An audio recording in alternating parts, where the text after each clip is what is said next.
Hansel and Gretel. Near a great forest there lived a poor woodcutter and his wife, and his 2 children. The boy's name was Hansel, and the girl's name was Gretel. They had very little to bite or to sup. One night, when there was great dearth in the land, the man lay in bed, turning and tossing. He sighed heavily and said to his wife, "What will become of us? We cannot even feed our children. There is nothing left for ourselves." "I will tell you what, husband," answered the wife. "We will take the children early in the morning into the forest where it is thickest. We will make them a fire and give each of them a piece of bread. Then we will go to our work and leave them alone. They will never find the way home again, and we shall be quit of them." "No, wife," said the man. "I cannot do that. I cannot find it in my heart to take my children into the forest and leave them there alone. The wild animals would soon come and devour them." "Oh, you fool," said she. "Then we will all 4 starve." "You had better get the coffins ready." She left him no peace until he consented. "But I really pity the poor children," said the man. The 2 children had not been able to sleep for hunger, and had heard what their stepmother said. Gretel wept bitterly, and said to Hansel, "It is all over with us." "Do be quiet, Gretel," said Hansel. "Do not fret. I will manage something." When the parents had gone to sleep, he got up, put on his little coat, opened the back door, and slipped out. The moon was shining brightly, and the white flints in front of the house glistened like pieces of silver. Hansel stooped, filled the little pocket of his coat as full as it would hold, then went back again and said to Gretel, "Be easy, dear little sister. Go to sleep quietly. God will not forsake us." When day was breaking, before the sun had risen, the wife came and awakened the 2 children, saying, "Get up, you lazy bones. We are going into the forest to cut wood." Then she gave each of them a piece of bread and said, "That is for dinner, and you must not eat it before then, for you will get no more." Gretel carried the bread under her apron, for Hansel had his pockets full of flints. Then they set off all together on their way to the forest. When they had gone a little way, Hansel stood still and looked back towards the house. This he did again and again, until his father said, "Hansel, what are you looking at? Take care not to forget your legs." "Oh, father," said Hansel, "I am looking at my little white kitten, who is sitting on the roof to bid me goodbye." "You young fool," said the woman, "that is not your kitten, but the sunshine on the chimney pot." Of course, Hansel had not been looking at a kitten, but had been dropping flints from his pocket on the road. When they reached the middle of the forest, the father told the children, "Collect wood to make a fire to keep you warm." Hansel and Gretel gathered brushwood enough for a little mountain. It was set on fire, and when the flame was burning quite high, the wife said, "Now lie down by the fire and rest yourselves, you children. We will go and cut wood, and when we are ready, we will come and fetch you." So Hansel and Gretel sat by the fire, and at noon they each ate their pieces of bread. They thought their father was in the wood all the time, for they seemed to hear the strokes of the axe. But really, it was only a dry branch hanging from a withered tree, moved to and fro by the wind. At last their eyelids closed with weariness, and they fell fast asleep. When they woke, it was night. Gretel began to cry and said, how shall we ever get out of this wood?" But Hansel comforted her, saying, "Wait until the moon rises, and then we can easily find the way home." When the full moon got up, Hansel took his little sister by the hand and followed the way where the flint stones shone like silver. They walked on the whole night through, and at the break of day they came to their father's house. They knocked at the door, and when the wife opened it and saw Hansel and Gretel, she said, "You naughty children! Why did you sleep so long in the wood? We thought you were never coming home again." But the father was glad, for it had gone to his heart to leave them in the woods alone. Not very long after, there was again great scarcity in those parts. The children heard their mother say at night to their father, "Everything is finished up. We have only half a loaf, and after that the tale comes to an end. The children must be off. We will take them farther into the wood this time, so that they shall not be able to find the way back again." The man felt sad at heart, and he thought, it would be better to share one's last morsel with one's children. But the wife would listen to nothing, and scolded and reproached him. He who says A must say B too, and when a man has given in once, he has to do it a second time. The children were not asleep and had heard all the talk. When the parents had gone to sleep, Hansel got up to get more flints as before, but the wife had locked the door. Hansel could not get out. Still, he comforted his little sister and said, "Don't cry, Gretel. Go to sleep quietly. God will help us." Early next morning, the wife came and pulled the children out of bed. She gave them each a little piece of bread, less than before. On the way to the wood, Hansel crumbled the bread in his pocket and often stopped to throw a crumb on the ground. "Hansel, what are you stopping behind and staring for?" said the father. "I am looking at my little pigeon sitting on the roof to say goodbye to me," answered Hansel. "You fool," said the wife.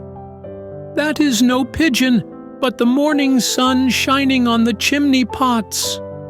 Hansel went on as before and strewed breadcrumbs all along the road. The woman led the children far into the wood, where they had never been before in all their lives. Again there was a large fire made, and the mother said, "Sit still there, you children. When you are tired, you can go to sleep. We are going into the forest to cut wood, and in the evening, when we are ready to go home, we will come and fetch you." At noon, Gretel shared her bread with Hansel, who had strewed his along the road. Then they went to sleep. Evening passed, but no one came for the poor children. When they awoke, it was dark night. Hansel comforted his little sister and said, "Wait a little, Gretel, until the moon gets up. Then we shall be able to see the way home by the crumbs of bread I have scattered along it." When the moon rose, they got up, but they could find no crumbs of bread, for the birds had eaten them up. Hansel thought they might find the way all the same, but they could not. They went on all that night, and the next day from morning until evening, but they could not find the way out of the wood. They were very hungry, for they had nothing to eat but the few berries they could pick. At last they were so tired that they lay down under a tree and fell asleep. It was now the third morning since they had left their father's house. They were always trying to get back, but they only found themselves farther in the wood. If help had not soon come, they would have been starved. At noon, they saw a pretty snow-white bird sitting on a bough, singing so sweetly that they stopped to listen. When he had finished, The bird spread his wings and flew before them. They followed until they came to a little house. The bird perched on the roof, and when they came nearer, they saw that the house was built of bread, roofed with cakes, and had windows of sugar. "We will have some of this," said Hansel.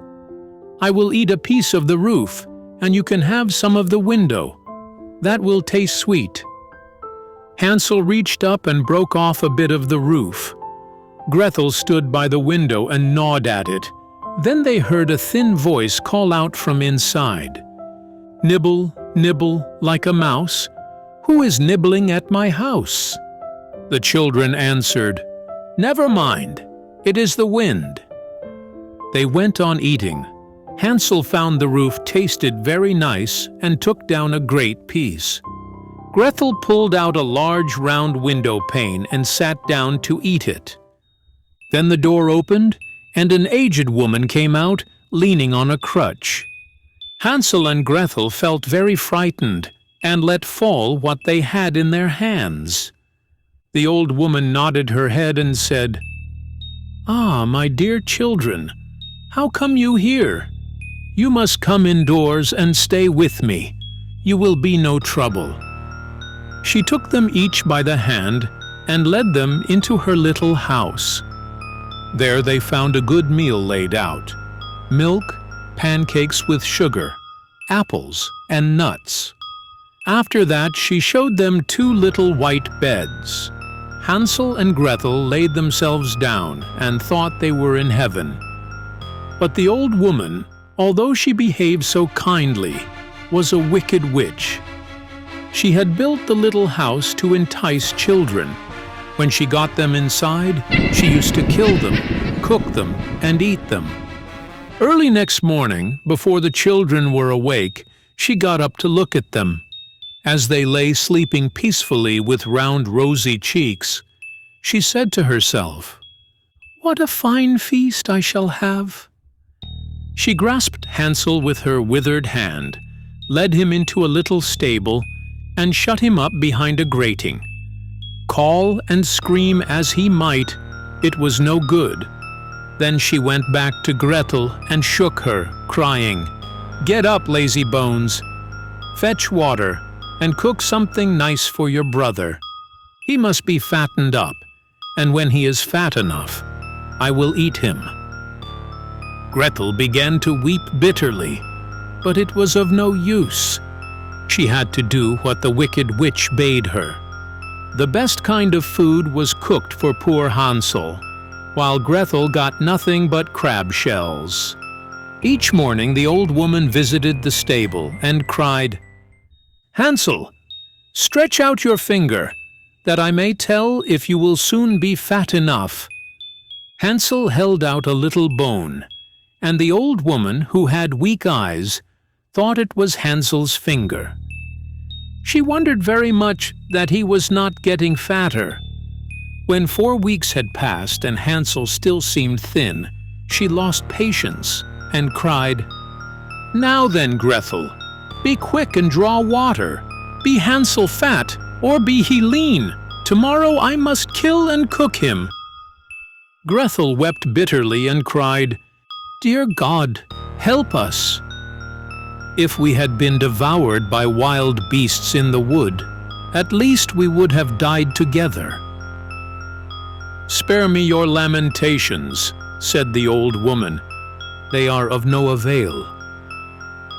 Early next morning, Gretel had to get up, make the fire, and fill the kettle. "First we will do the baking," said the witch. "I have heated the oven already and kneaded the dough." She pushed poor Gretel towards the oven where the flames were shining. "Creep in," said the witch. "See if it is properly hot, so that the bread may be baked." Once Gretel was in, she meant to shut the door and bake her. But Gretel perceived her intention and said, "I don't know how to do it. How shall I get in?" "Stupid goose," said the witch. "The opening is big enough. Do you see? I could get in myself." She stooped down and put her head in the oven's mouth. Then Gretel gave her a push, so that she went in farther. She shut the iron door and put up the bar. Oh, how frightfully the witch howled! But Gretel ran away and left her to burn miserably. Gretel went straight to Hansel, opened the stable door, and cried, "Hansel, we are free! The old witch is dead." Out flew Hansel like a bird from its cage as soon as the door was opened. They rejoiced, fell on each other's necks, danced about, and kissed each other. As they had nothing more to fear, they went over all the witch's house. In every corner stood chests of pearls and precious stones. "This is something better than flint stones," said Hansel, as he filled his pockets. Gretel also filled her apron full. "Now away we go," said Hansel, "if we can only find our way out of the witch's wood." When they had journeyed a few hours, they came to a great piece of water. "We can never get across this," said Hansel. "I see no stepping stones and no bridge." "And there is no boat either," said Gretel, "but here comes a white duck. If I ask her, she will help us over." So she cried, "Duck, duck, here we stand, Hansel and Gretel on the land. Stepping stones and bridge we lack, carry us over on your nice white back." The duck came, and Hansel got upon her back.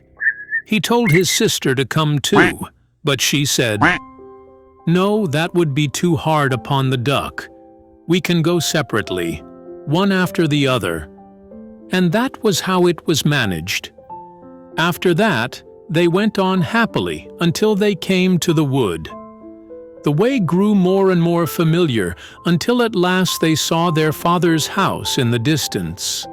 They ran until they reached it, rushed in at the door, and fell on their father's neck.